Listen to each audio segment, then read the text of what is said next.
Good morning, I'm Siafa Lewis with your digital news brief for Thursday, July 3rd. Sean Diddy Combs' trial concluded Wednesday with jurors finding the hip-hop mogul not guilty of racketeering conspiracy and sex trafficking charges. He was convicted of 2 prostitution charges. Sentencing is scheduled for October, but there is another hearing set for next week to decide on the exact timeline. Diddy's lawyers want sentencing moved up. The judge says Combs will receive credit for the 10 months he's already spent behind bars. The Trump administration has restored $175 million in funding to the University of Pennsylvania after Penn agreed to settle a federal civil rights case over transgender athletes. Leah Thomas is a transgender woman who last swam on the Penn women's team in 2022. In an agreement reached with the Trump administration, Penn agreed to block transgender athletes from female sports teams and erase the record set by Thomas.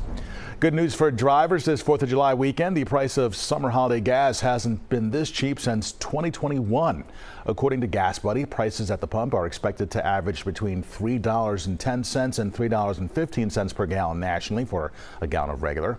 That's down from $3.49 a gallon a year ago. According to AAA, a record-setting 61.6 million Americans are expected to travel by car this weekend. That's up 2.2% compared to a year ago.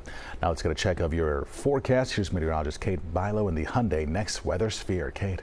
Hey Siafa, good morning. Let's talk about what to expect as we head into the 4th of July holiday. We have a drier day today, but there is still a next weather alert. And while it is kind of a low end alert, it is the threat for some isolated but potentially severe storms late afternoon into the evening when a lot of folks are going to hit the roads for those 4th of July travel plans. So here's the front that's going to bring it, moving through eastern Canada this morning and starting to sag southward later this afternoon into southern New England and just clipping our area, kind of the western edge of that secondary front.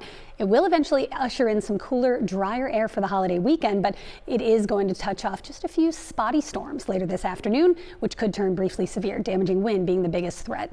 Our high, otherwise 90 degrees. Most of the day is dry, 88 at the shore, and the Lehigh Valley has a greater risk than the city of seeing some of those gusty thunderstorms late this afternoon. Here's a look at the timing. Again, most of the day sunny, dry, but then that front starts to move through southern New England, and on the western edge of it, a few showers and storms could fire up and turn briefly strong or severe in our region. That should clear the coast by 10 o'clock tonight, and then we've got a beautiful 4th of July Friday to look forward to all across the region. 86 in the city tomorrow. A little warmer for the weekend, but lots of sunshine. Down the shore, it doesn't get much better than this. Near 80 with sun all weekend long. In the Poconos, 75 degrees for 4th of July Friday, 80s through the weekend, and the next 7 days looking pretty good. Just a few more thunderstorm chances next week. Siafa, back over to you. Kate, thank you so much. Remember, you can always get Kate's most up-to-date forecasts and the latest stories right here on CBSPhiladelphia.com. That's the latest for the Morning Digital Brief. I'm Siafa Lewis. Have a great day.